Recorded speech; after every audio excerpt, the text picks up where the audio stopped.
Welcome to Her Upper Hand, a series exploring themes and journeys around female gambling harm. Your brain works. It's weird, isn't it? I was talking to Deb earlier on. I'm so different. I hated being different as a kid. I hated it. You'll hear from 6 women, each affected in different but connected ways by gambling. I started doing performance poetry. That was the one thing that gave me a bigger adrenaline rush than gambling ever did. Over the course of 6 weeks, they've been learning about podcasting, and this series is the culmination of all that work. Yeah, thank you for sharing. Thank you all for sharing. Thank you very much for sharing. In each episode, you'll hear one woman harness the power of audio to explore these themes in her own words. This is Her Upper Hand. Her Upper Hand. Real talk about women's experiences of gambling. This is Deb. A quick message for our listeners. In this series, you'll hear from women who have been affected by gambling, either personally or through people they care about. These episodes hold space for joy, resilience and hope, but we'll also talk openly about the emotional impact these experiences can have. In this episode, I talk about suicidal ideation, which may be difficult to hear. You might want to listen with a friend or save it for a day when you're feeling more prepared. You will hear details of how to reach out for support if you need to at the end. Please take care while listening. You're welcome to pause, skip or return whenever it feels right.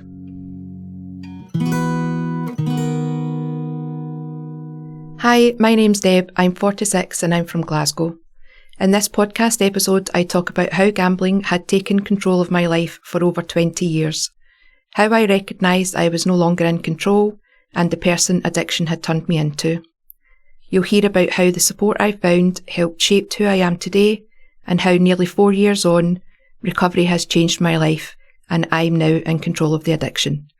I'm sharing part of my story to help break the silence around women and gambling and hopefully help other women see that they are not alone.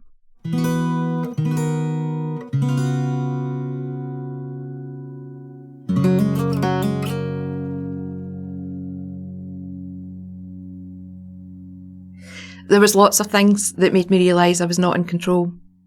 One of them was finances, borrowing money from family and friends, exceeding credit limits on cards, taking out payday loans, maybe dipping into the shopping budget, which would mean when it came to the shopping, I would try and hunt for cheaper options, or more often than not, we would end up going without. When I was in a gambling establishment, quite often I would go in with a set budget. So I would say, okay, I've got X amount to spend in here. That's it. I'm leaving when that's done. And I noticed that more often than not, that would get lost and I was never able to walk away. I would always find that I would do 2 and 3 more trips to the bank. And the need to want to carry on was just too overwhelming. And I think that's definitely something to watch out for, is if you make a budget for yourself and you're finding that you're not being able to stick to it, that definitely shows that it's possibly causing harm.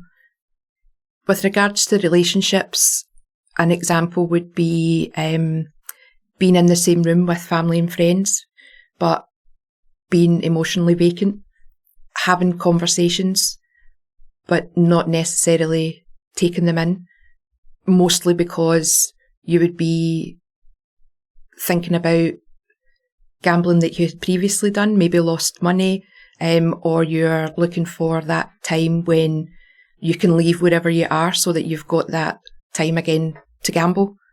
I kept relationships, but they were strained, and that was purely because gambling was in my head more than the conversations that I was having at the time with family and friends.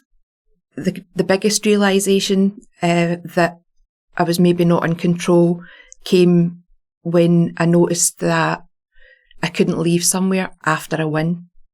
So a lot of times people speak about harm in the sense of losing a lot of money. But when I had won a jackpot at some point, my mind and my thought process instantly went to relief. excitement that I've got. I've won back what I had lost, but I also have now a bit of spare money that I can keep gambling with. How much is ever going to be enough? How much is ever going to be enough that I'm going to be able to actually take it out and leave, or take it out if you're online and put it back into your own account? And when there's never an amount that's enough for you to be able to walk away with it, that's when you realise it's out of your control. It's just a cycle until you get to the stage where there's absolutely nothing left of what you've won. And that, for me, is one of the biggest things. When you lose, you can feel the harm and you can see it, but when you can't walk away with a win, you're needing support. Looking back, addiction, I would say addiction as a whole, not necessarily just gambling, turned me into a complete shell of a person. I had no sense of self-worth, self-respect. I berated myself constantly for being weak, not being able to stop, being useless, never getting things right. I had turned into a liar, someone who was desperate. Addiction takes everything from you, right down to things like your hygiene. You could spend 7-8 hours just sitting on the couch, and the thought of going for a shower is just exhausting, even though you're not actually doing anything. And I think sometimes it's the thought of taking the break, having to put that phone down when you just want to continue. You get to a point where you never see any happiness in life, no joy.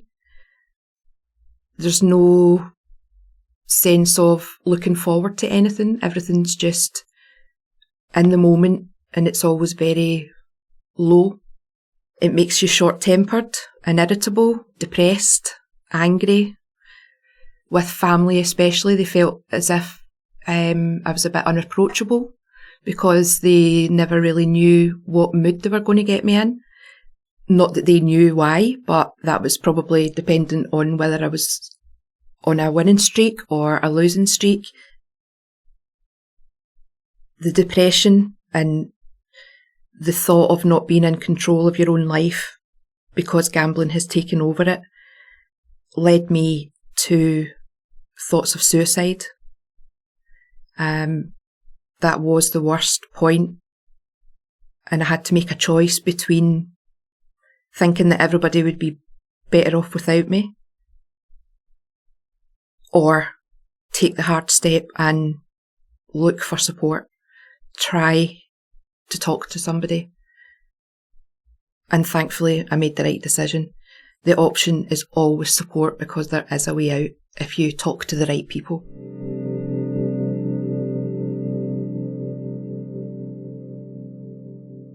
I asked a woman that I've supported about her own experiences of receiving support. A really memorable part of my recovery is groups and receiving peer support. Before groups and before I received any support, I felt completely alone, like I didn't know any of this existed. Yet when I went to the groups, sitting in those spaces and hearing what other people shared, I realised that I wasn't alone, and I could relate to so much of what people said. It was incredibly powerful. Having this space where people can talk openly about lows and highs without judgment, it's meant everything to me. I truly don't think I'd be where I am today without that support. 14 months on, and yeah, it's been invaluable. It's been a huge part of my journey and my progress, and I'll be forever grateful for it.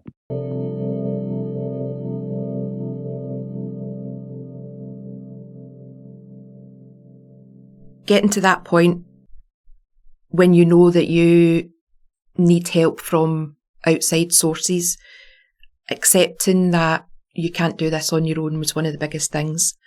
I did go to the doctors, and she was amazing. There was no judgment at all. The only thing that was out there that she knew of was GA, which is Gamblers Anonymous. And I did go along, which was the most nerve-wracking thing I've ever done, walking into a room full of strangers. And walking in there was probably about 28 men and one woman. And it was just really, really uncomfortable. I knew it was going to be uncomfortable anyway. But there's some things from the past that I hadn't necessarily dealt with yet. And being faced with so many men made it so much more scarier. And I felt like I was maybe focusing more on that rather than focusing on why I was there. And I just felt that I could never relax. And it wasn't anything to do with those men in the room. They were all lovely, really nice. But there was just something that when you don't deal with something, it makes it harder to kind of talk to people. I did stay there for maybe 8-10 weeks, and I really tried, and everybody kept saying, you just need to open up, you just need to start talking. But I was just never comfortable in that setting. And I ended up leaving. At that point, I didn't know if there was anything else out there.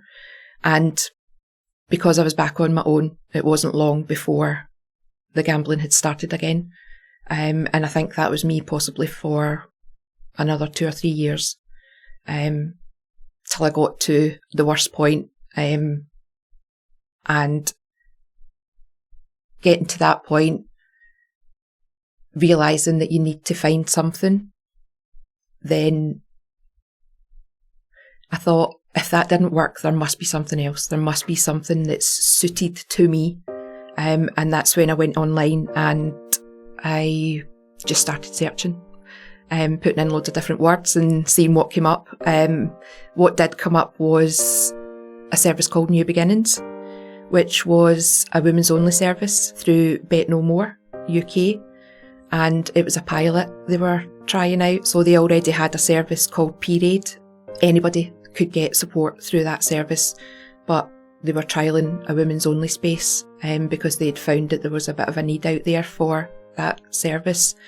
So yeah, I went onto the pilot there, and it's a 10-week programme. And the good thing about the programme is they talk about different topics every week. So it really helps you break down life into different segments, and you get to speak about relationships, you get to speak about finances, loads of different things, which was really helpful because sometimes you can focus on the one thing too much.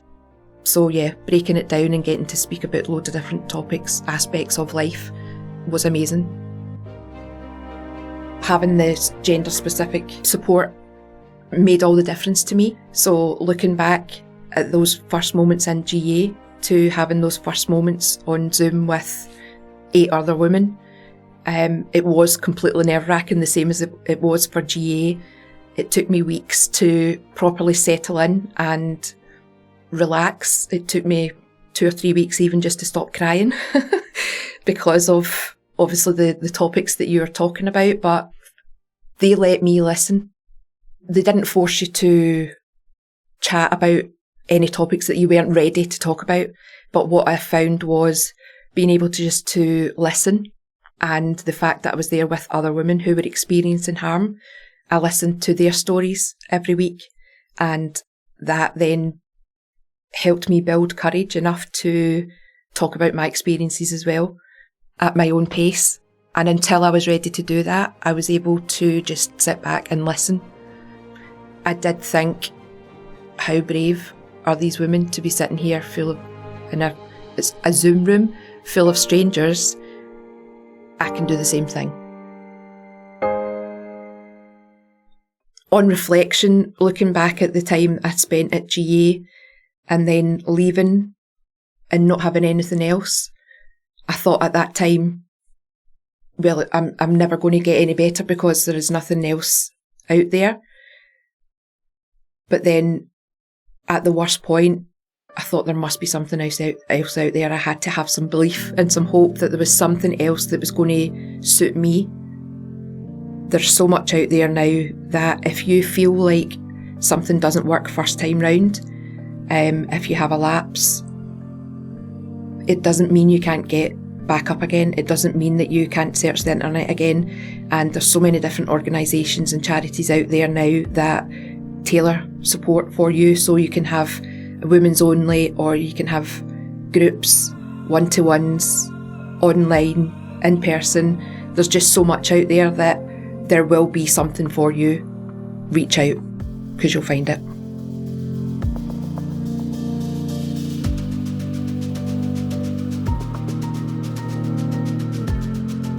Looking back, I'm a completely different person. I believe that true recovery comes from within. And if you're thinking about recovery, think about how you want to change what's inside. Because if you can change what's inside, then everything on the outside starts to get better as well. So if you can work on your confidence, if you can work on your self-worth, which for me involved a lot of practice. One of the things that I used to do was force myself to look in the mirror. I never used to be able to do that. So first of all, I would just look in the mirror and that would be it. And then I moved from that to telling myself that I was proud of myself when I was looking in the mirror. I forced myself to look at myself while I was telling myself that, so that I could feel it as well as not just say it in my head. Be proud of every single day that you don't gamble. It's not about getting to 1 year, 3 years, 10 years. It's about just one day, because people that suffer gambling harm know how hard it is to get through one day. So you can, from the very first day that you decide to go into recovery, you can start being proud of yourself and start telling yourself that. And I think the more that you tell yourself that, the more self-worth and self-respect that you gain. You start living life in the right way. You stop telling lies. You stop being manipulative. You stop being irritable. That all takes time, mind you, because it's not an overnight process. But through time, you stop being all the things that gambling harm turns you into.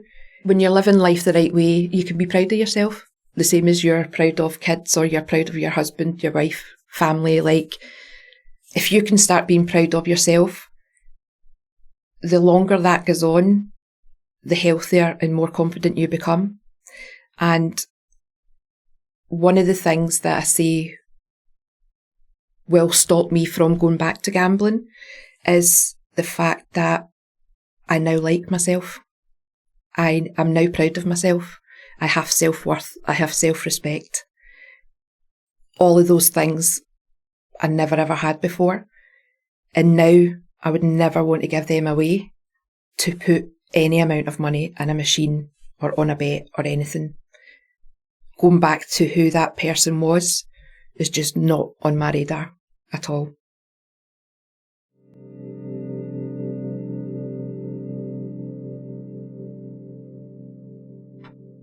When an opportunity came for me to work for New Beginnings, it was a real pause moment, in the sense that I went from the person nearly 4 years ago now who was desperate, needed help, to working for New Beginnings and supporting other women who were at the same stage I was all those years ago. It makes me even prouder. I'm just grateful for all the support that I've received, and I wanted to give back. And in doing that and supporting other women, giving them a hand and a leg up to reach their own recovery, however that looks, is amazing. During this time, I've met many amazing women at different parts of their recovery. I asked Kat, during the support you received, what is a memorable moment from your recovery journey that stands out? Something that was unexpected along the way. So for me, it would have been 3 years into gambling recovery, and at that point I'd been through the GE meetings for 8 months, then intense 6-week residential rehab, and I'd had a slip, trip and fall in July of 2024, and I needed another kind of support. And through that I found yourself, Deb, because you were part of the counselling team or the peer-to-peer support team through New Beginnings women's group. And when I joined that group, it was the first time that I'd been in the presence of affected others. And so the group, the way the dynamic worked was there was 3 women, including myself, who had lived experience of gambling harm, and then there was 2 women who were affected by either their partner's gambling harm or their daughter's gambling harm, as it was in that case. It made me really have to look in the mirror and go in a different direction, or not in a different direction, but in a newer, thicker direction with my recovery, and look back on things that I hadn't even contemplated before. And I didn't see that coming. When I saw, like, in the description, this will be a mixed group, I thought, okay, I can, what's the worst that's going to happen? But there was things that were just like, that kind of blew up in my mind, and it took me time to process that. But it was a really, really good experience to have, because I realised that you need to take your loved ones with you as much as you can, and not just saying, I'm not gambling today and I'm going to GA. There's so much more that you need to reveal about yourself, because I was holding back so much. For me, recovery meant learning all about addiction, how it's an illness, and there is no magic pill or cure that's ever going to take it away. So I had to learn to find a new way to live, being aware that addiction's there. And I think really the way that I manage that is to make sure that I look after my mental health. I've got to do things that I enjoy. I've got to make sure I'm taking care of myself. When I'm talking to the people that I support, I try and explain it in the sense that I've got 2 sides of my brain. One side is an addiction, which is always going to be there. The other side is like the healthy, normal side, if you like. And for me, I need to make sure that the healthier side is a lot bigger and stronger than the addiction. And that means that when those thoughts of gambling come, because they do, even if you're in recovery, you've got to make sure that that healthy side of your brain is big enough to shut them down. Life, just because you're in recovery, it doesn't mean life's easy. Life is still going to throw things, obstacles, if you like. We've still got to deal with it. If more thoughts of gambling comes up for me, or I'm triggered, or I've got urges, all of those things individually might not mean anything, but when you maybe get them coming together, or you get one of them more often, for me, I need to then take a step back and think, what's going on for me? More often than not, it means that there's like a work-life imbalance, and it's getting on top of me. And that's when I kind of go back to basics, which is going back to your self-care. And if there is something that you need to sort out, let's look at it and deal with it rather than trying to run away from it. This episode was created by Deb, and you also heard from Kat and another woman that Deb supports. Before we go, we wanted to recognise that some of the content from today's episode may have resonated with some of you. If any part of the conversation felt a bit too familiar or brought up some difficult feelings, especially around gambling harm, whether it's affecting you directly or someone you care about, please know that you don't have to face this alone. There are free, confidential services out there to help support you. If you feel that you are in a crisis, please contact the National Gambling Helpline on 0808 8020 133 or the Samaritans on 116 123. Both services operate a 24-hour, 7 days a week helpline. You can also find more information and support through the Bet No More website. That's betno, as in KNOW, moreuk.org.